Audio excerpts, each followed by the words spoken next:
ସବୁଜବତୀ ଯଦିଓ ସେ ଆଉ ମୁଁ କେବଳ ବନ୍ଧୁ ଥିଲୁ କିନ୍ତୁ ବେଷ୍ଟ ଫ୍ରେଣ୍ଡ ନଥିଲୁ। ପରସ୍ପର କଣ୍ଟାକ୍ଟରେ ଥିଲୁ କିନ୍ତୁ କଥାବାର୍ତ୍ତା କାଁ ଭାଁ କେବେ କେମିତି। ପ୍ରତିଦିନ ସକାଳୁ ହ୍ୱାଟ୍ସଆପ୍ରେ ତା ଗୁଡ୍ ମର୍ଣ୍ଣିଂ ମେସେଜ୍ ଆସିବାଟା ପକ୍କା। ମୁଁ 4-5 ଦିନ ଯାଏ ଉତ୍ତର ନ ଦେଲେ ବି ତାର କିଛି ଫରକ ପଡ଼େନି। ସେ କିନ୍ତୁ ନିୟମିତ ଭାବେ ମେସେଜ୍ କରେ ମୋତେ। ମୋ ପ୍ରତିଟି ଫେସବୁକ୍ ପୋଷ୍ଟରେ ତା ଲାଇକ୍ କମେଣ୍ଟ ଆସିବାଟା ସୁନିଶ୍ଚିତ। ଯେତେବେଳେ ବି ଫେସବୁକ୍ ଖୋଲିବି ତା ପ୍ରୋଫାଇଲରେ ସବୁଜବତୀଟା ଜଳୁଥିବ। ଯେତେବେଳେ ବି ମୁଁ ଦେଖେ ସେ ଅନଲାଇନ୍। ଦିନେ ମୁଁ ପଚାରିଲି, ତୋର କିଛି କାମ ଦାମ ନାହିଁ କି ସବୁବେଳେ ଅନଲାଇନ୍ ରହୁଛୁ? ସେ କହିଲା, ଆରେ ତୁ ବି ତ ରହୁଛୁ ସବୁବେଳେ ଅନଲାଇନ୍, ନହେଲେ ଜାଣିଲୁ କେମିତି ମୁଁ ସବୁବେଳେ ଅନଲାଇନ୍ ରହୁଛି ବୋଲି। ସେ କହି ଚାଲିଲା ଆଉ ଗୋଟେ କଥା, ଏବେ ଯେମିତି ଦୁର୍ଦିନର ସମୟ ଚାଲିଛି, କେତେବେଳେ କ'ଣ ହେବ କିଏ ଜାଣେ। ତେଣୁ ମୁଁ ଯଦି ଅନଲାଇନ୍ ରହୁଛି ତେବେ ତୁ ଭାବିନେ ମୁଁ ଠିକ୍ ଠାକ୍ ଅଛି। ଗୋଟେ ଦିନ ଏମିତି ଆସିବ ମୁଁ ଆଦୌ ଆସିବି ନାହିଁ ଅନଲାଇନ୍। ତୁ ସେତେବେଳେ ଖୋଜୁଥିବୁ ମୋତେ, ହେଲେ ପାଇବୁ ନାହିଁ। ମୁଁ ଚାଲି ଯାଇଥିବି ବହୁତ ଦୂରକୁ, ଯେଉଁଠାରୁ କେହି କେବେ ଫେରେନା। ମୁଁ ହସିଲି, କହିଲି ତୁ ଆଉ ଅନଲାଇନ୍? ମାନେ ସୂର୍ଯ୍ୟ ପଶ୍ଚିମ ଦିଗରେ ଉଦୟ ହେବା ଭଳି କଥା। ମୁଁ ତାକୁ ଚିଡ଼େଇଲି। ସେ ରାଗିଗଲା, କହିଲା, ତୁ ମୋ କଥାକୁ ମଜାକ ଭାବୁଛୁ ନାହିଁ। ହଉ ରହ ଦେଖିବୁ।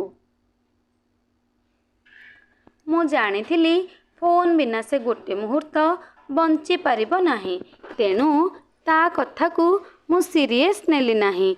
ତାର ମୋତେ ମେସେଜ୍ କରିବା ସେମିତି ଚାଲିଥାଏ, ଆଉ ମୁଁ ମଝିରେ ମଝିରେ ତାକୁ ଚିଡ଼ାଉଥାଏ। ତାକୁ ଏଥର ମୁଁ ସବୁଜବତୀ ବୋଲି ଡାକିବା ଆରମ୍ଭ କରି ଦେଇଥାଏ। ସେ ସବୁଜବତୀ ନାଁଟି ଶୁଣିବା ମାତ୍ରେ ରାଗିଯାଏ ଆଉ ଅଫଲାଇନ୍ ହୋଇଯାଏ। ମାତ୍ର 5 ମିନିଟ୍ ଯାଇଥିବ କି ନାହିଁ, ପୁଣି ଥରେ ଦପକିନା ଜଳି ଉଠିବ ତା ପ୍ରୋଫାଇଲର ସବୁଜବତୀଟି। ଏଥର ମୋତେ ଅନଲାଇନ୍ ଦେଖିବା ମାତ୍ରେ ତାର ଲୁଚକାଳି ଖେଳ ଆରମ୍ଭ ହୋଇଯାଇଥିଲା। ସବୁଜବତୀ ଜଳିବା ଆଉ ବନ୍ଦ ହେବା। ମୋ ଚିଡ଼େଇବା ଶୁଣି ହିଁ ଧୀର କିନ୍ତୁ ଗମ୍ଭୀର ଭାବେ ଗୋଟିଏ କଥା କୁହେ, ଜାଣିଛୁ ଏ ମୋବାଇଲ ଯୁଗରେ ଯିଏ ଅନଲାଇନ୍ ରହିଲା ଭାବିନେ ସିଏ ସେହି ସଲାମତ ଅଛି। ଆଉ ଜଣେ ଯଦି ଅନଲାଇନ୍ ନ ରହିଲା ଭାବିନେବୁ ଗୋଟେ କିଛି ଗଡ଼ବଡ଼ ଅଛି ନିଶ୍ଚିନ୍ତ। ଏମିତି ଚାଲିଲା ବେଶ କିଛି ଦିନ। ସେ ତା ଅଭ୍ୟାସ ଜମା ଛାଡ଼ିଲା ନାହିଁ, ଆଉ ମୁଁ ବି ତାକୁ ସେଇ ସବୁଜବତୀ ନାଁରେ ଡାକିବା ଛାଡ଼ି ନଥିଲି। ହଠାତ୍ ଦିନେ ତା ମେସେଜ୍ ଆସିବା ବନ୍ଦ ହୋଇଗଲା। ମୁଁ ବ୍ୟସ୍ତତା ଭିତରେ ଧ୍ୟାନ ଦେଇନଥିଲି, କାରଣ ଅଫିସରେ ସବୁବେଳେ ବିଜି ରୁହେ ମୁଁ। 4-5 ଦିନରେ ଥରେ କେବେ କେମିତି ତା ଗୁଡ୍ ମର୍ଣ୍ଣିଂର ରିପ୍ଲାଏ ଦିଏ। ଦିନେ ଗଲା, 2 ଦିନ ଗଲା, ହଠାତ୍ 3 ଦିନ ବେଳକୁ ମୋର ମନେ ପଡ଼ିଲା ସେ ମୋତେ ମେସେଜ୍ କରିନି। ମୁଁ ଆଶ୍ଚର୍ଯ୍ୟ ହେଲି, ହେବା ବି ସ୍ୱାଭାବିକ। ସାଙ୍ଗେ ସାଙ୍ଗେ ତା ହ୍ୱାଟ୍ସଆପ୍କୁ ଯାଇ ଦେଖେ ତ 3-4 ଦିନ ହେଲା ସେ ଅନଲାଇନ୍ ନାହିଁ। ମୁଁ ଆଶ୍ଚର୍ଯ୍ୟ। ଫେସବୁକ୍ରେ ବି ଚଳୁନଥିଲା ସେ ନୀଳବତୀ। ମୁଁ ଭାବୁଥିଲି ଫୋନ୍ ବିନା ମୁହୂର୍ତ୍ତଟେ ରହିପାରୁନଥିବା ଝିଅ କୋଉଠି ଲୁଚିଛି ଯାଇ। ମୁଁ ମେସେଜ୍ କଲି ତାକୁ, କିନ୍ତୁ ଉତ୍ତର ପାଇନାହିଁ। ଫୋନ୍ କଲି, ଫୋନ୍ ରିଙ୍ଗ୍ ହୋଇ ହୋଇ କଟିଗଲା। କୌଣସି ଉତ୍ତର ପାଇଲି ନାହିଁ। ମୋ ମନ ଭିତରଟା କେମିତି ଗୋଳେଇ ଘାଣ୍ଟି ହୋଇଗଲା। କୌଣସି କାର୍ଯ୍ୟରେ ମୋ ମନ ଲାଗୁନଥିଲା। ଦିନ ତମାମ ସେ ହିଁ ମୋ ମନ ଭିତରେ ଘର କରି ରହିଥାଏ। ମୋ ମନକୁ ପାପ ଛୁଉଁଥାଏ। ସତକୁ ସତ ତାର କିଛି ହେଇନି ନା? ସତରେ ସେ ମୋ କଥାରେ ଅଭିମାନ କଲା କି? ଆଉ ଗୋଟିଏ ଆକାଉଣ୍ଟ ଖୋଲି ଅନଲାଇନ୍ ରହୁଛି କି ନା ମୋତେ ବ୍ଲକ୍ କଲା? ମୁଁ ଭାବି ପାରୁନଥାଏ କିଛି।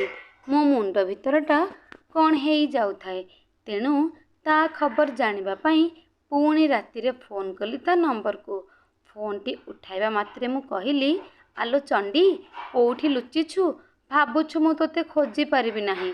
ଦେଖ ପାଇଗଲି ତୋତେ। ସେପଟୁ କେହି ଜଣେ ପୁରୁଷ ଲୋକଙ୍କ ସ୍ୱର ଶୁଭିଲା। ମୁଁ ସ୍ୱର ଶୁଣି କିଛି ସମୟ ପାଇଁ ସ୍ତବ୍ଧ ହୋଇ ଉଠିଲି। ସେ ଯାହା କହିଲେ ମୁଁ ପୁରା ସ୍ଥାଣୁ ପାଲଟିଗଲି। 3 ଦିନ ତଳେ ମାର୍କେଟରୁ ଫେରିବା ବେଳେ ତାର ଏକ ଦୁର୍ଘଟଣା ଘଟିଥିଲା।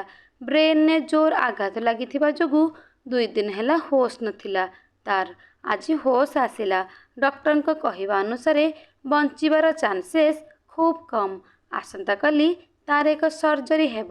ଯଦି ସର୍ଜରୀ ସଫଳ ହୁଏ ତେବେ ହୁଏତ ସେ ବଞ୍ଚି ଯାଇପାରେ। ସବୁ ସେଇ ଭାଗ୍ୟ ଓ ଭଗବାନଙ୍କ କଥା। ମୁଁ ଭାବି ପାରୁନଥାଏ କିଛି। ଏତେ ଦିନର ବନ୍ଧୁତା ଭିତରେ ଆଜି କାହିଁକି ସେ ମୋତେ ଭାରି ନିଜର ମନେ ହେଉଥିଲା, ଖୁବ୍ ଆପଣାର ମନେ ହେଉଥିଲା। ତା ବିନା ଏ ସଂସାରଟା ମୋତେ ଖାଁ ଖାଁ ଲାଗୁଥିଲା। କାହିଁକି କେଜାଣି ଆଜି ମୋତେ ଖୁବ୍ ଅସହାୟ ଲାଗୁଥିଲା। ପ୍ରଥମ ଥର ପାଇଁ କିଛି ହରାଇ ଦେବାର ଦୁଃଖଟା ମୋତେ ଖାଇ ଗୋଡ଼ାଉଥିଲା। ମୁଁ ମନେ ମନେ ଠାକୁରଙ୍କୁ କେବଳ ପ୍ରାର୍ଥନା କରୁଥାଏ ତା ଆଶୁ ଆରୋଗ୍ୟ ନିମନ୍ତେ। ରହି ରହି ବାରମ୍ବାର ମନେ ପଡ଼ୁଥିଲା ତାର ସେଇ ଗୋଟିଏ କଥା, ରହ, କାଲି ଯେତେବେଳେ ମୋତେ ଖୋଜିବୁ ମୁଁ ନଥିବି ଅନଲାଇନ୍। ମୁଁ ବିଳିବିଳେଇ କହୁଥିଲି, ତୋତେ ଜମା ଆଉ ଚିଡ଼େଇବି ନାହିଁ। ତୁ ସବୁବେଳେ ରହ ପଛକେ ଅନଲାଇନ୍, କିନ୍ତୁ ଭଲ ହୋଇଯା। ରାତି ସାରା କାନ୍ଦି କାନ୍ଦି ମୋ ଆଖି ଦୁଇଟି ଫୁଲି ଯାଇଥିଲା। ମେଡ଼ିକାଲ ଆଡ୍ରେସ୍ ନେଇ ତା ପରଦିନ ମୁଁ ଚାଲିଲି ସେଇ ମେଡ଼ିକାଲକୁ। ମନେ ମନେ ଠାକୁରଙ୍କୁ ଡାକୁଥାଏ, ଅପରେସନ୍ ଥିଏଟରର ଗ୍ରୀନ୍ ଲାଇଟ୍ଟା କେମିତି ଜଳି ଉଠୁ।